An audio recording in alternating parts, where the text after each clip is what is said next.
This is a special episode for me. It's kind of like a full circle moment.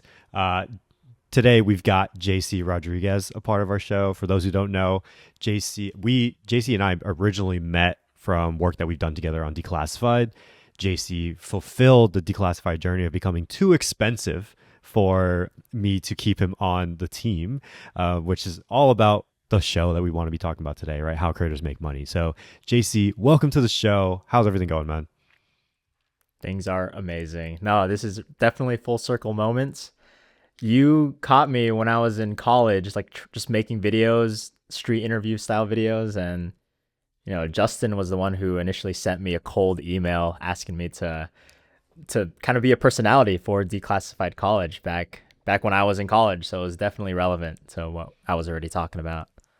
Yeah, it was really interesting. Like JC originally, I think, left me on red, and I followed up again, and then he responded finally. So, but that honestly started the whole journey of us together, right? Was those initial DMs, building out Declassified, us making brand deals together as well, and then ultimately like me teaching you a little bit, at least at the beginning, right, of like brand deals and stuff like that. So, I think it's been pretty dope to see everything that you've done ever since then. I think what you stopped like 2 years ago with Declassified and like started going on your own stuff.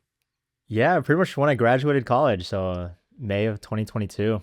Yeah, so two, So here three, we are. almost 3 years or almost 4 years actually. Yeah, it's crazy. Which is crazy. But what I kind of want to talk about first is you've had a special moment this morning.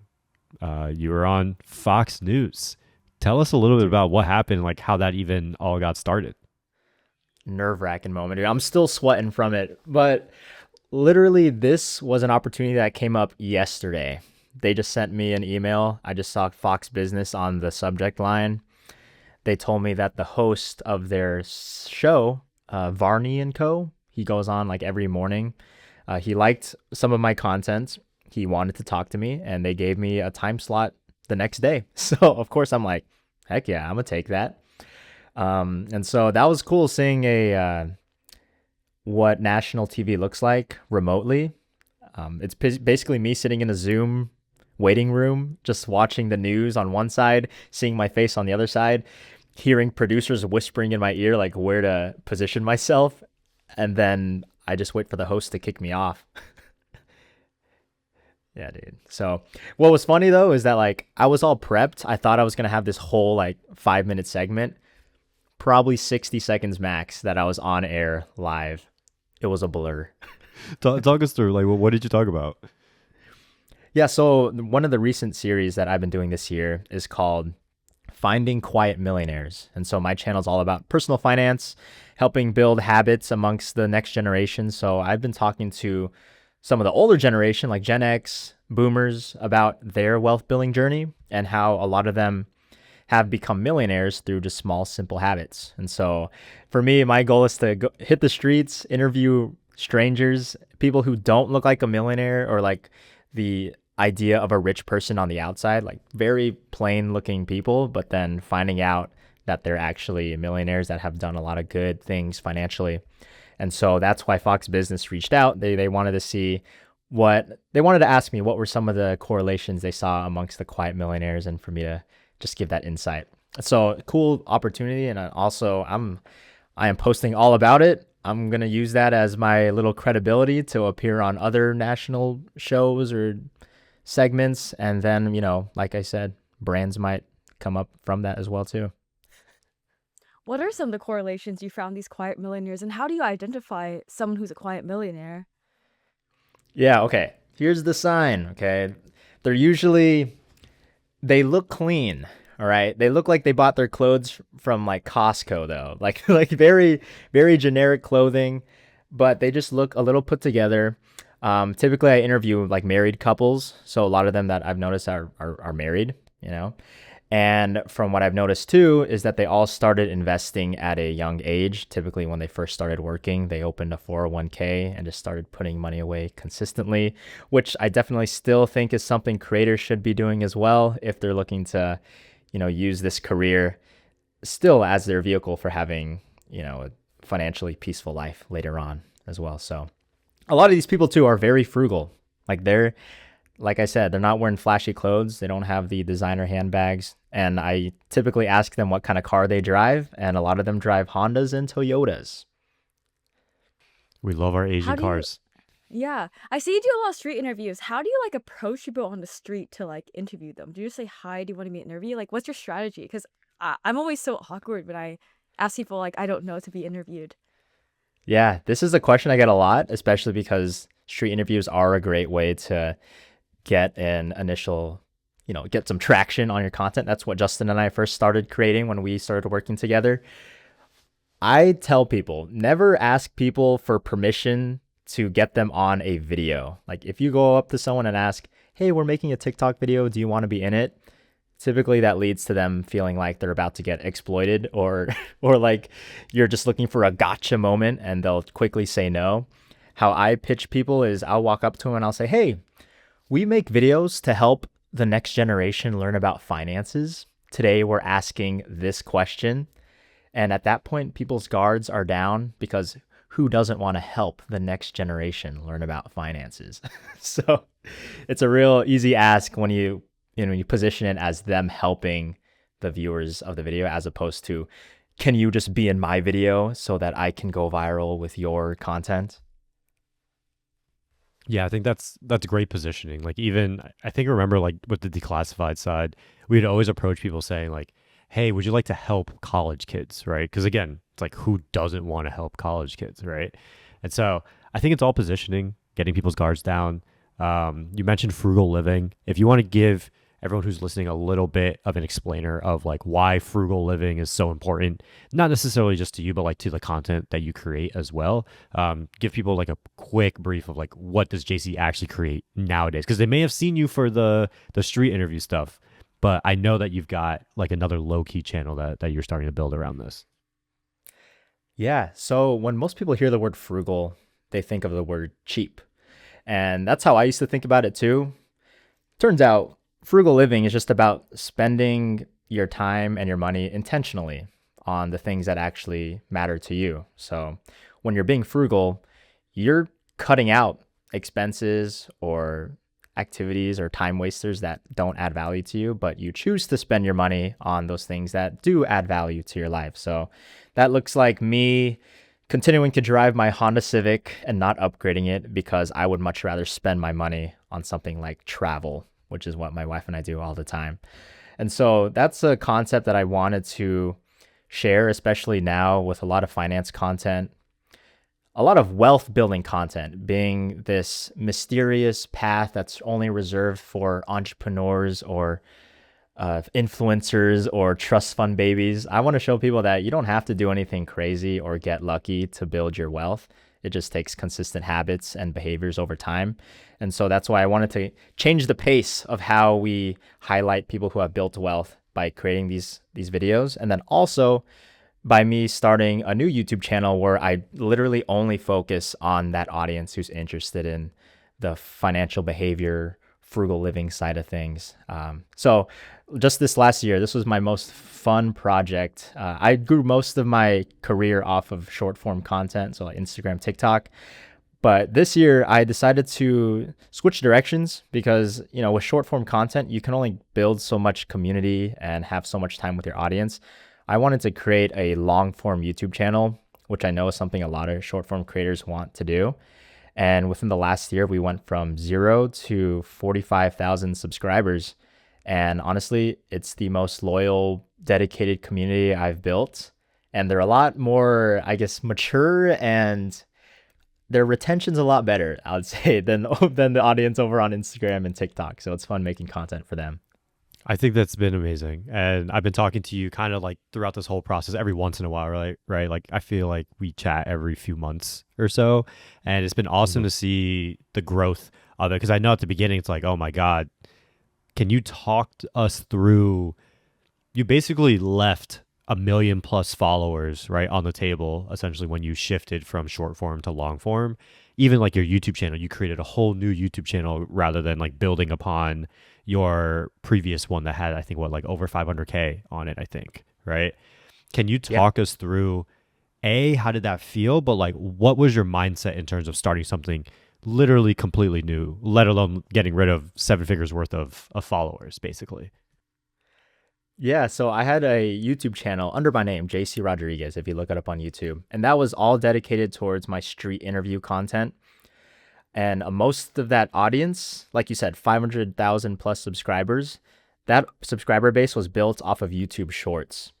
And so whenever I would try to actually teach something or maybe share a long form video, they would flop every time because most people subscribed more for the entertainment value of the shorts as opposed to the education that I wanted to offer on long form videos.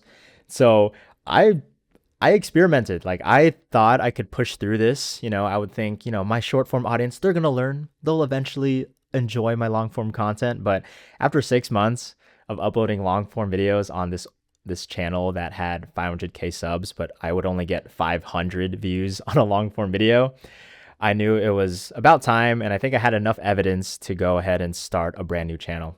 And even with that evidence, it was still tough. Most people would see 500,000 subscribers and think, this is it. Like, this is your thing. Run with that.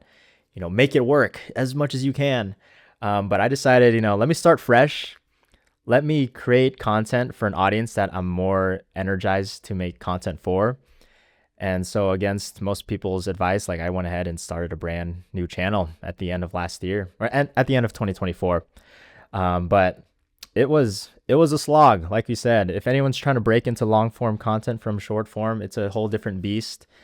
It took me 8 months to go from 0 to 4,000 subscribers. But the next 3 months after that 8-month slog, I went from 4,000 subscribers to 40,000 subscribers. So just like investing, it's slow growth and then it compounds after a while. What did you notice when you went from like 4,000 to like 40,000 in a matter of 3 months? Is it because people, like the YouTube algorithm, started sharing your videos, or what did you do differently to lead to that? Yeah, so I started off uploading weekly, and because of this content, it was more around frugal living and how to save around the home. It attracted an audience that I didn't expect to attract. That YouTube channel, if you look at the analytics, it's a lot of 40-plus-year-old women. So a lot of moms watching these videos about how to save around the house, how to save on groceries. And once I understood that was the audience for this, I just went all in on topics they were interested in. So we started making videos about how to organize your pantry, how to save on groceries. Here are 10 frugal living hacks in your home. And, it was the content that resonated with them. It was content that I enjoyed making. And I think after that, YouTube recognized that I was making videos for this specific audience. And I also started uploading twice a week as well, because I wanted to give myself enough reps, first of all, and also it allowed me to test more ideas in a shorter amount of time as opposed to uploading once a week. So are you a mommy finance bro right now? Like, is that the title that we're niching JC down into? I like to say these videos aren't for the finance bros. They're for the family men. I don't know. Family woman, I guess. I love it. I love it. Yeah. Can you so talk? That was. Go ahead. Yeah. Oh yeah, I was about to say it. Appealing to more of a or appealing to both sexes, like men and women, was a very strategic thing in the way I made these videos. Most finance videos, you think of a guy sitting behind a desk in a dark room. There's usually like a green glowing light behind them. For me, I watched other frugal living creators, and most of them were in fact, older women, and they all had bright white backgrounds. It felt very homely. It felt like you were just talking with a friend in their living room. And so that's exactly the environment I wanted to recreate in my videos, not to attract finance bros, but to attract people who were more into just living a financially peaceful life without having to do anything crazy. Can you talk through a little bit about how you thought about that positioning? Because I remember when we were at Declassified together, right? And I think the real unlock for you from a personal content standpoint was like, you're like, Justin, I really want to talk about finances, And at that time, 2022, I was like, well, street interviews are popping off. Why don't you combine finance with street interviews? And I felt like that's when you went on your rocket ship, right? And I feel like you've done something very similar here where you've taken two spaces that are trending upward, so to say, and you found your niche in between. Can you talk through kind of how you thought about that? Because it might Hmm. not you might not have thought of it as being very strategic, or maybe you did, but from my mind, I can see the patterns from what we did previously as well. Yeah, I would say, it's one of those taking a format that works in another niche and then becoming your niche's version of that format, if that makes sense. Like you said, we started with street interviews for more college education videos, and we turned that format of street interviews into something that works for the finance niche. And so with, me starting this YouTube channel about frugal living, I feel like I was able to, you know, add my spin because like I said, most of the creators in the space were just women who were talking about motherhood and how they save in all their different ways. And so I wanted to add a side of from a male's perspective that, hey, we can still be into frugal living and good financial behaviors. We don't just talk about cryptocurrency. We don't only talk about stock picking and day trading. Like, I wanted to dive into the topics that are not as intimidating to most family members. And it brought together an audience that I enjoy making content for, like I said, and we've been able to build a community. Like, for example, from this YouTube channel, I started a Facebook group because obviously this audience, they all have Facebook. So this was a really easy transition for them to gather in one place. And so we can have conversations on there and they're all very, very engaged. I love that. I also noticed in your old channel you have two video. You didn't post for like a year, and then you had two videos you posted a month ago. What was your rationale behind those two videos, and instead of focusing on your main channel? Yeah, so my income right now is still primarily working with brands and sponsorships. I know most people talk about, oh, you can't just only stick with brand deals, it's not sustainable. You have to create your own offering.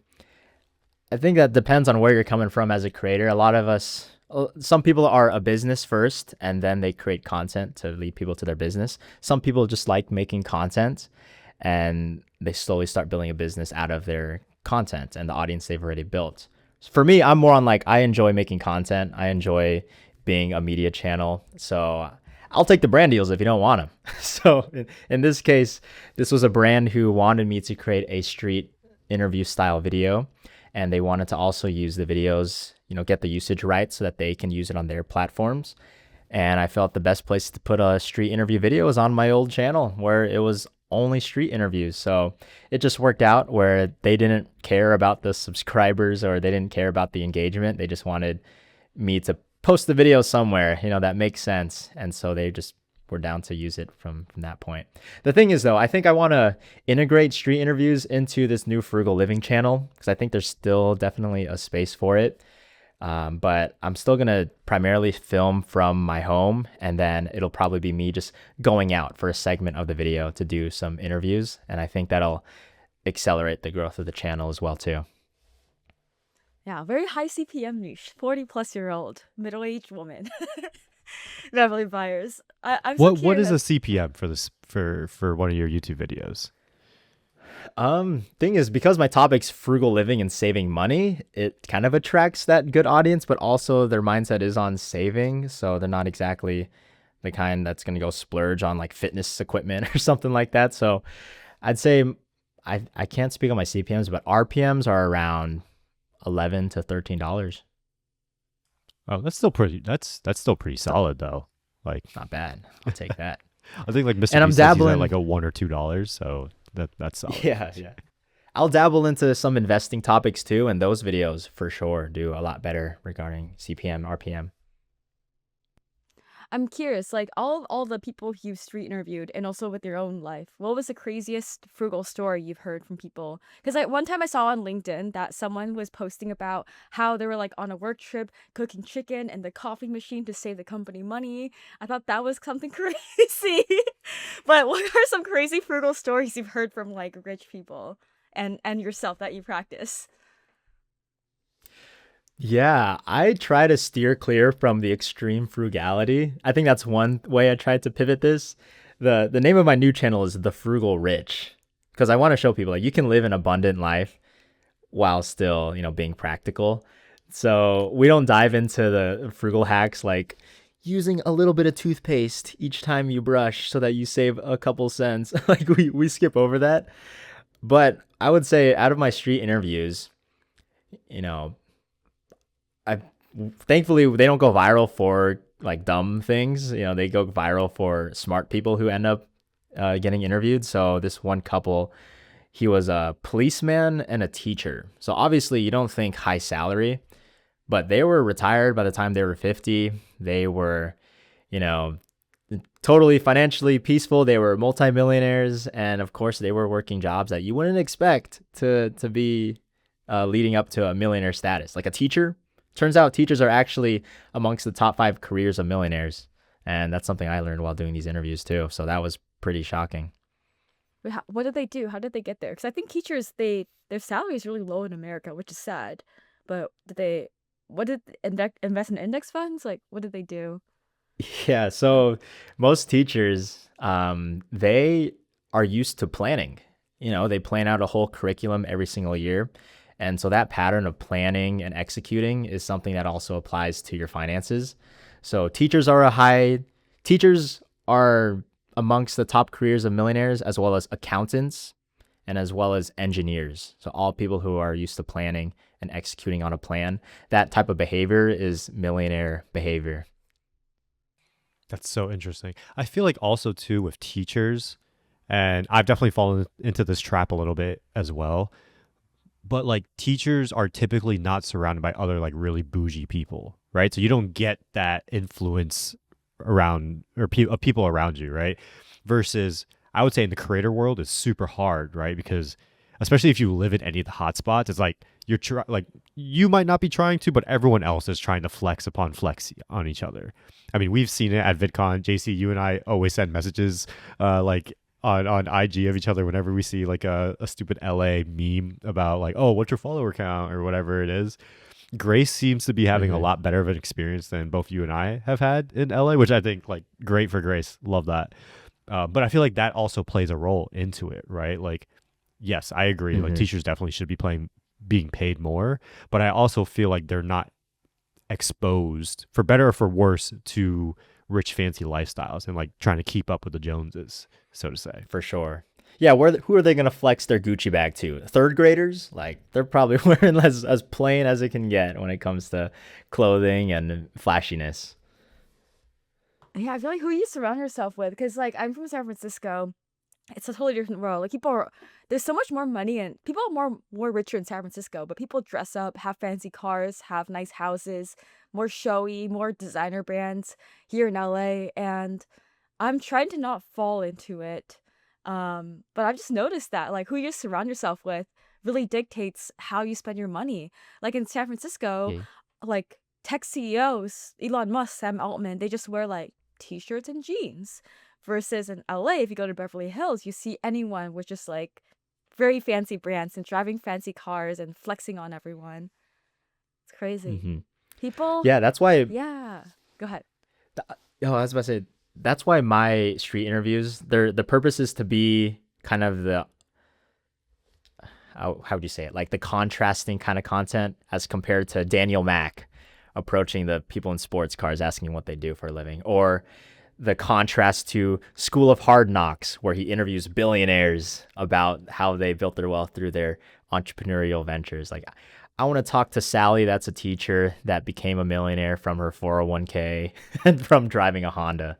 Like, that's the kind of people I want to highlight. So it's a fun, they're both ways work, of course, but if you're trying to give someone the highest likelihood of building wealth with the least amount of risk, and that most people are willing and able to do, then it'd probably be my content when I like with the people that I talk to.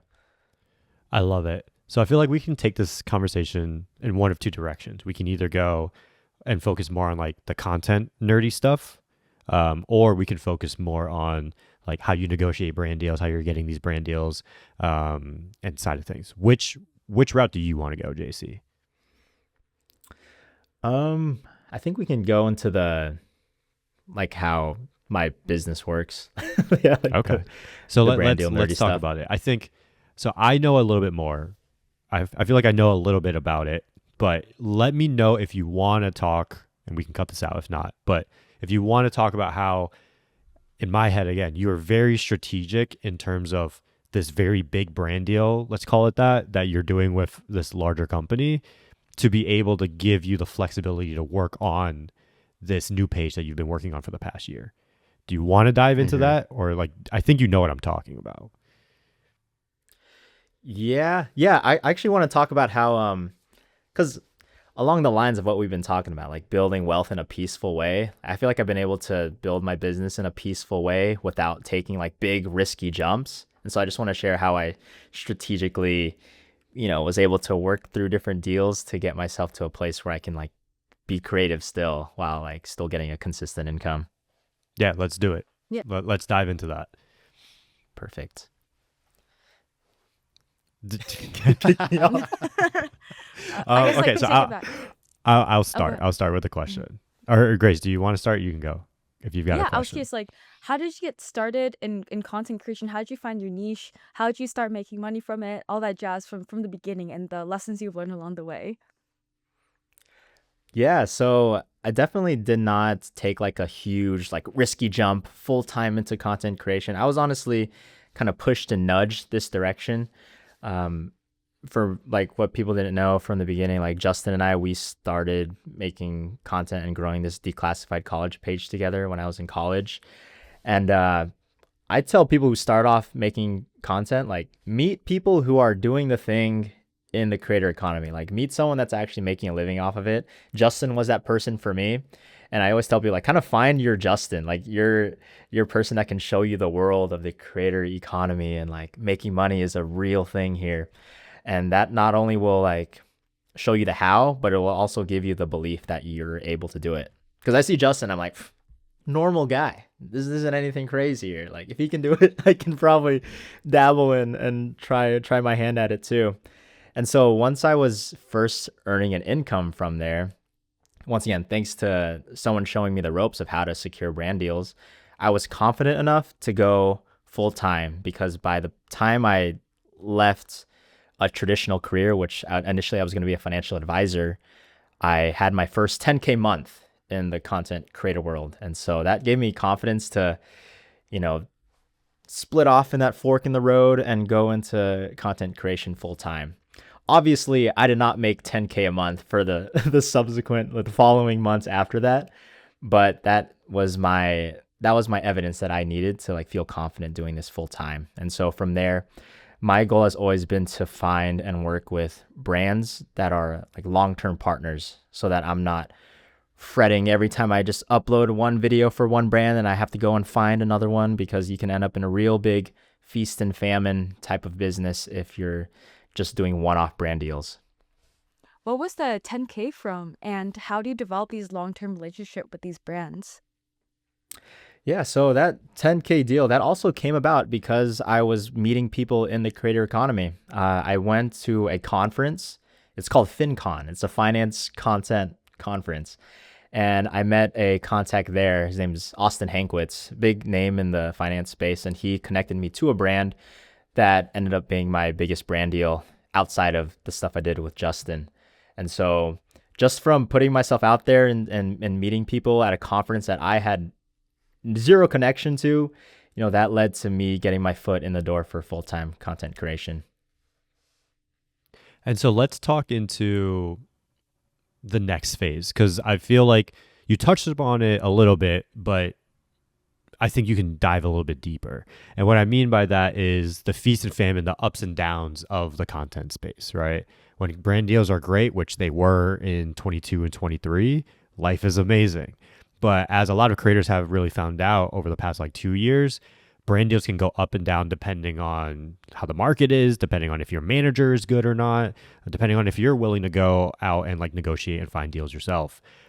You were able to, I would say, hedge your risk with one of the deals that you ended up signing that I think a lot of creators might shy away from.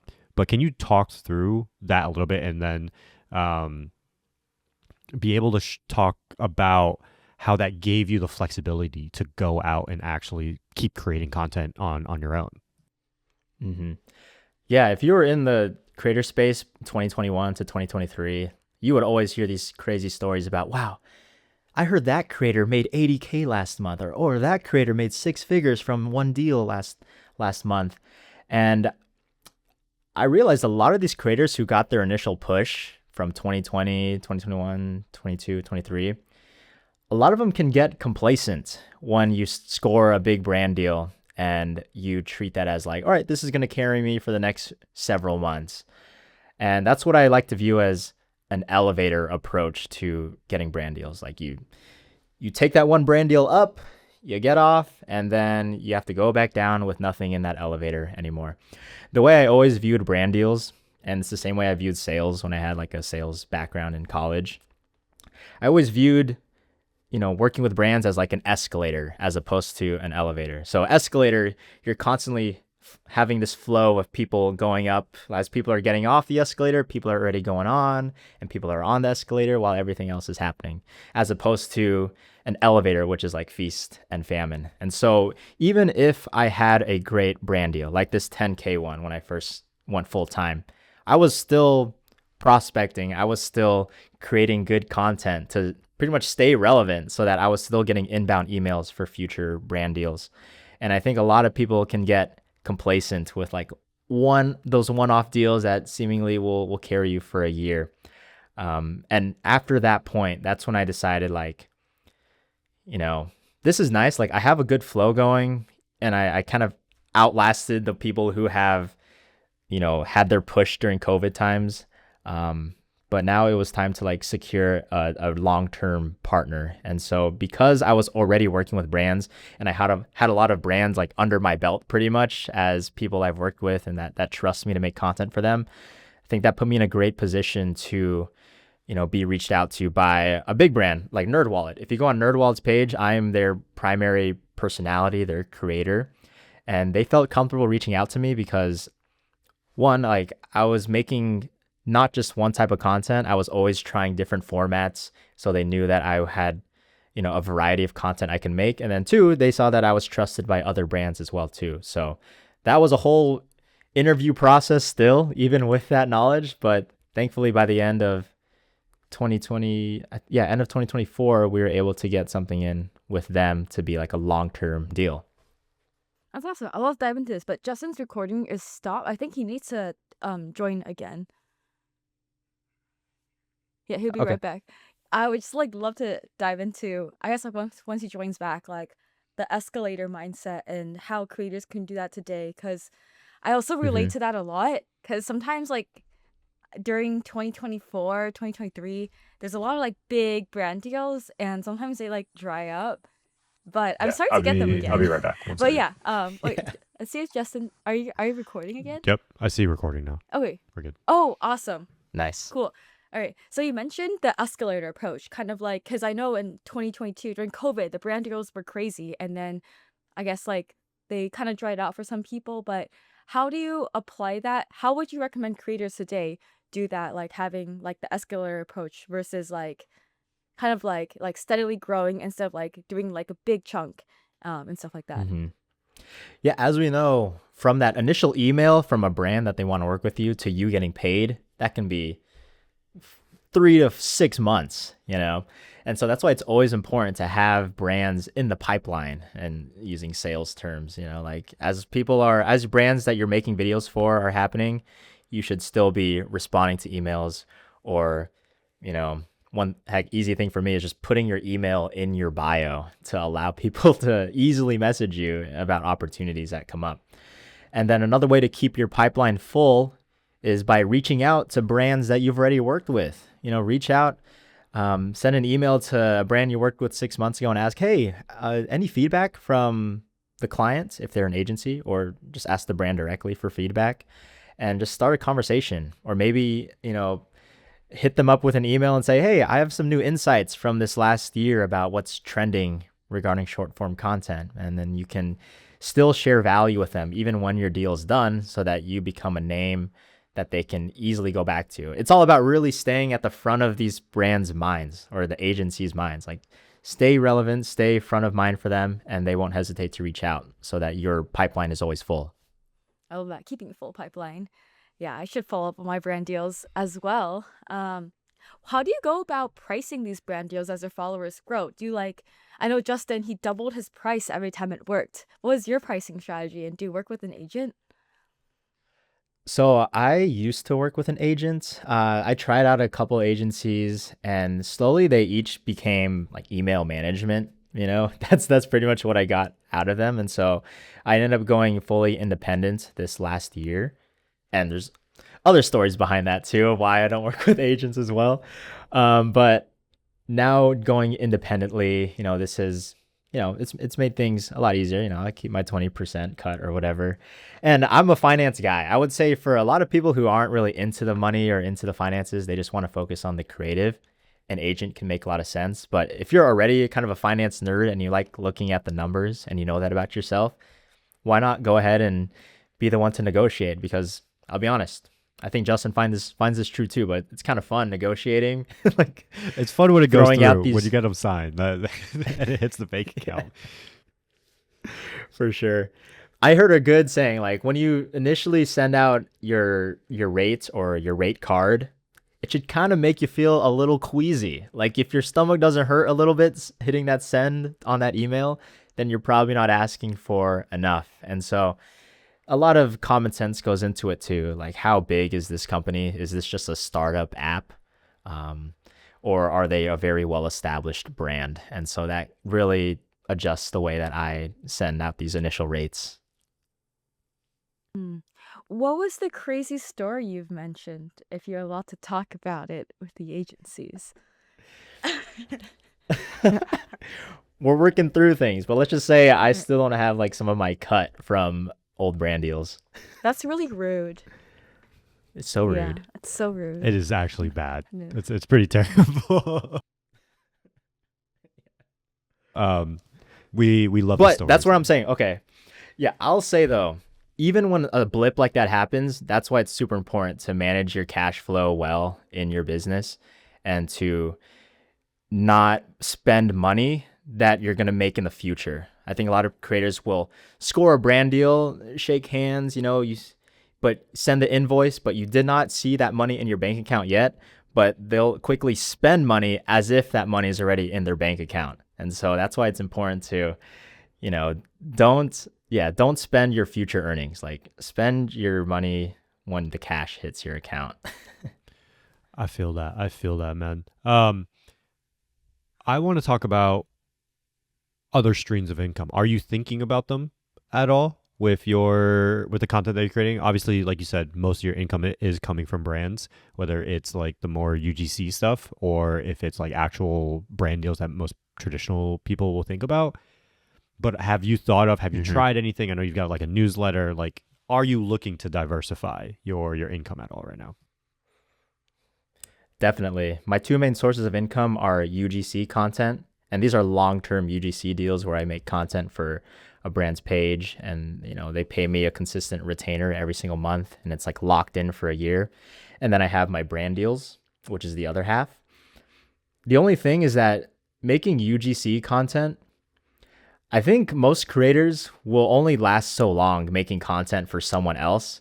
Everyone's going to eventually have that internal talk like, I could be using this time to make content for my own page. And so eventually they're going to outgrow a UGC deal and eventually want to dedicate more time to their own. And I'm reaching that, you know, phase a little bit, and I'm working with my UGC deals to help sponsor just my own videos on my own channel. And that's like a transition we're making. So alignment on both sides there.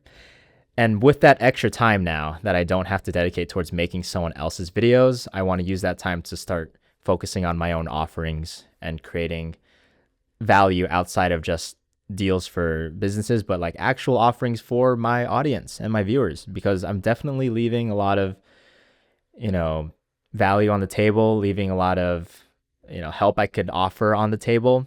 So, you know, I'm not the perfect person at like monetizing content. I definitely feel like my content is like, if you can picture me pouring a bunch of water into a bucket, Is like my content bringing a lot of people in, but my bucket has a lot of holes in it. Like I need to tighten up that bucket. I need to like patch up those holes with a good funnel, with offerings, with different value creation. And that's something I plan on working on in this upcoming year.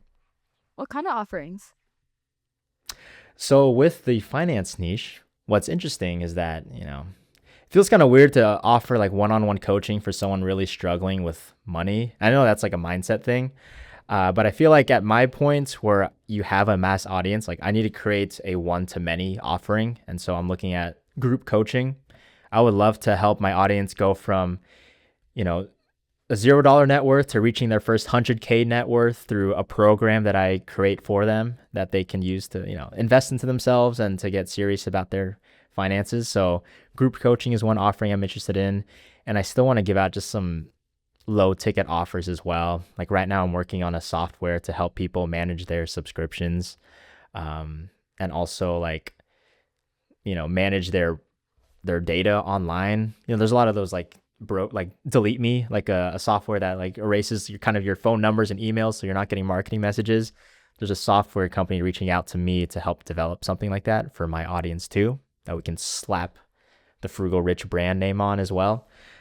So that's pretty much where I'm going with that. And then of course, just build up from there. I think it's most important to like start with one flagship offering at the beginning and then start creating offerings around that flagship main offering later on.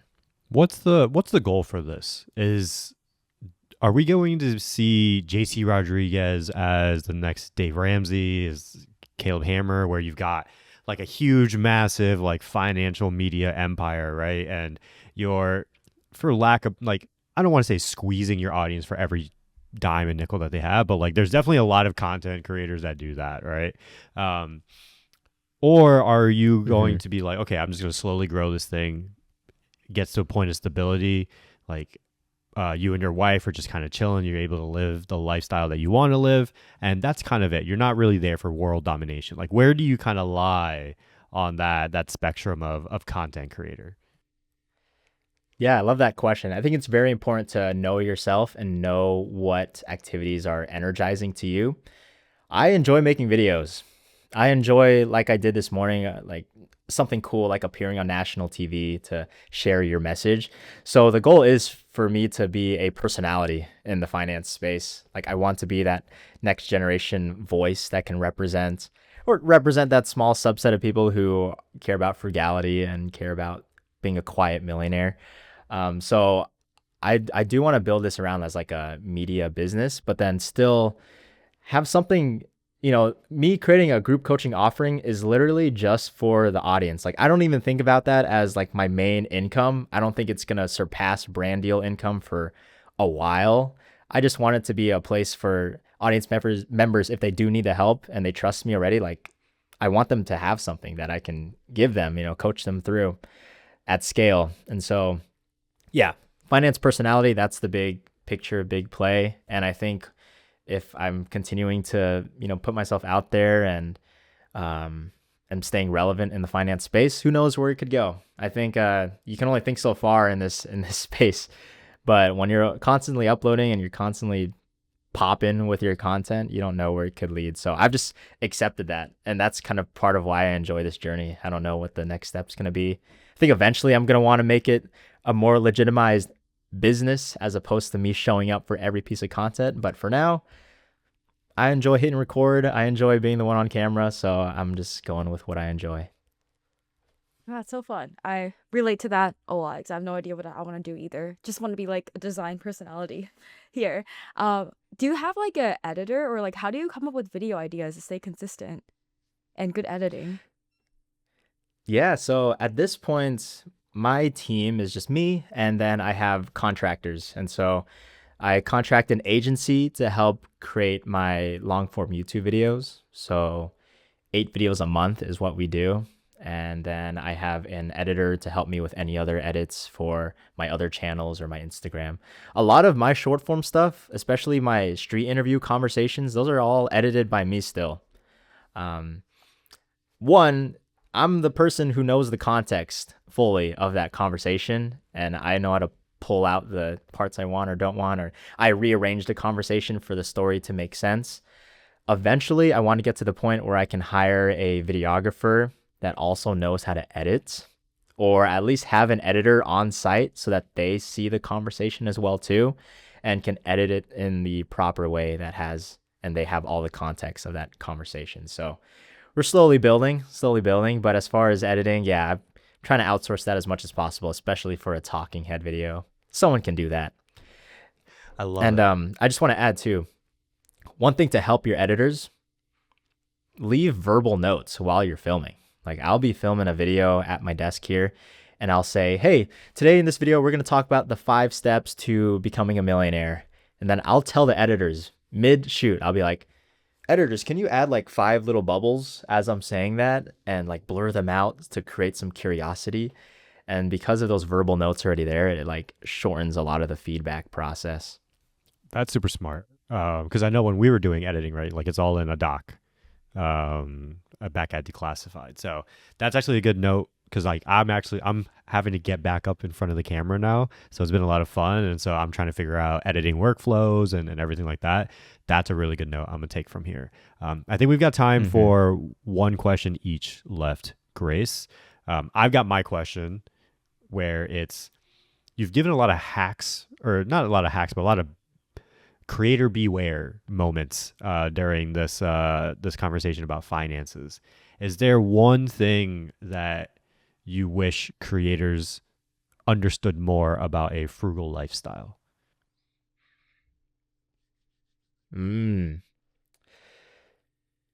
Yeah. Okay. One thing I do within my finances in my business is I create separation between all my revenue. So before, I would just have one checking account where all my brand deals would go into. And once that checking account just got huge, it felt like I had a ton of money.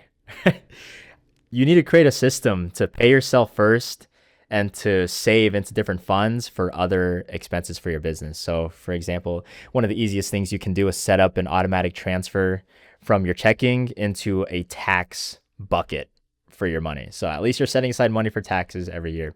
You should also create a transfer to money towards like a separate bucket just towards, I like to call it my opportunity fund, where every month I'm setting aside a couple $1,000s into reinvesting into the business. This could be money I use for going to a conference, travel for a video, maybe buying a new camera.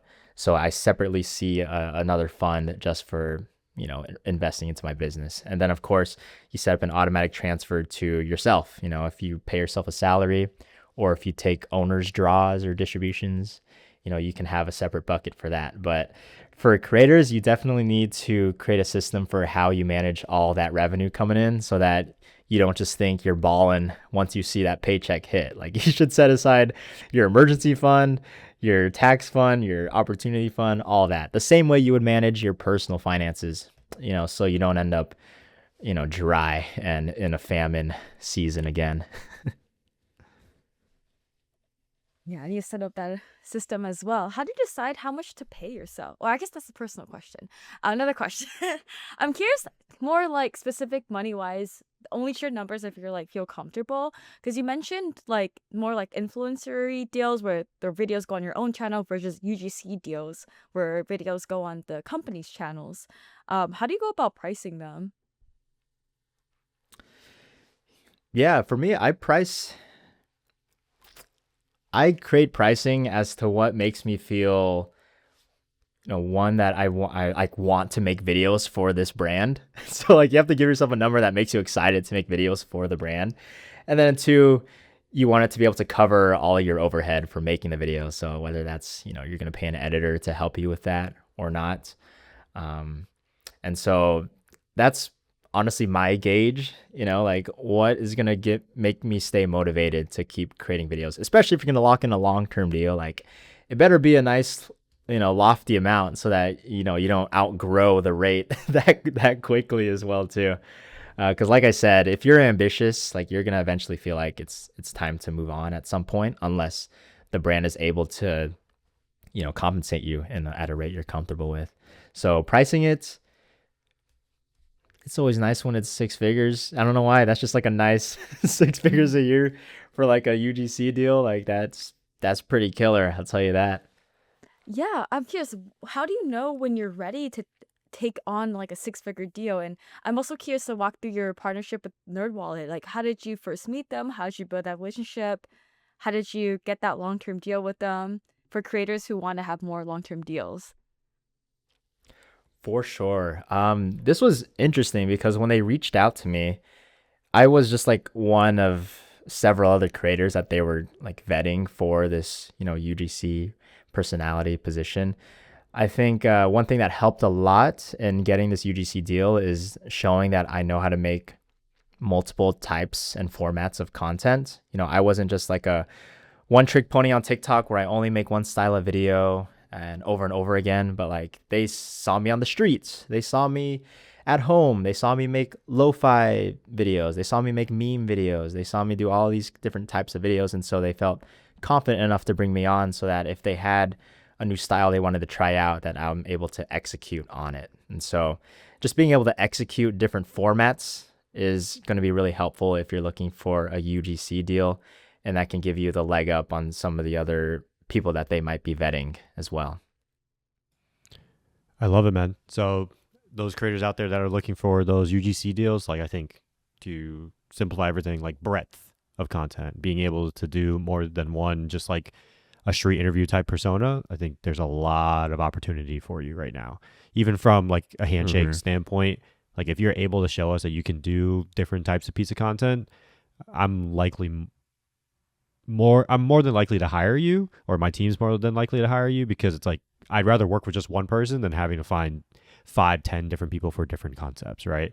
So I think there's been a lot of great information in here. JC, where can they find you? Where can people check out all this information about the frugal lifestyle?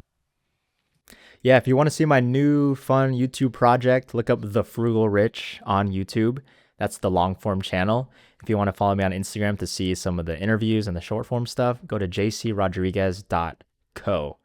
And one extra note, like if you want to have fun opportunities to go host something with a brand, maybe they want you to be a part of a giveaway they're doing, or maybe they want you to be on the news, show videos of you, like create content of you talking and doing a little bit of improv or being on the street and speaking to other people. Because when they know you can communicate, especially in a very spontaneous environment where you do have to improvise, they're more comfortable reaching out to you for some of those fun opportunities. Like Sean Rizwan, like this guy, he does all these street interview stuff. And then I see him at the US Open interviewing pro tennis players, or, at Spotify's concert talking to the musicians, because they see that he's used to like this guy's comfortable talking to people of a certain status. And so a fun little hack if you want to open up some fun opportunities in the creator space. Exciting. Last question. What are your financial goals? Like, what are you saving up for? What's the next big step in your life that you're being frugal for? Yeah, next big step. My wife and I are building up our down payment fund. So just like we were talking about, creating separate funds for different goals. Our next goal is to buy a house. And kids coming up 1, 2, 3 years. What? So, maybe so. And we just want to be all prepared for that phase of life. That new season's coming up. And so a nice home would be a great goal for us. Wow. Adulting, exciting. Home man. in Nashville? Nashville? Adulting. Or once we do the house shopping process, we'll figure out where we're gonna settle. That's But so exciting. out here is pretty nice, though. I'll tell you that. It's actually really nice out here. I love it, Yeah. man. Well, go ahead, Grace. Oh, any other advice you want to share for creators to be frugal, or anything else that you want to share that we haven't shared yet? Let's just say I don't know. I think I drove this point in, but like treat your business finances like you do your personal finances. Just because it's a business expense doesn't mean that, or just because it's a write-off or a business expense does not give you that's not the main justification to like have to spend money on this thing. Like, yeah, I get caught in that trap too. I'll tell you what, I'm definitely more lenient when it comes to like the business expenses and finances. I don't contemplate it as hard as I would a personal expense, but I think that's something we can all improve on.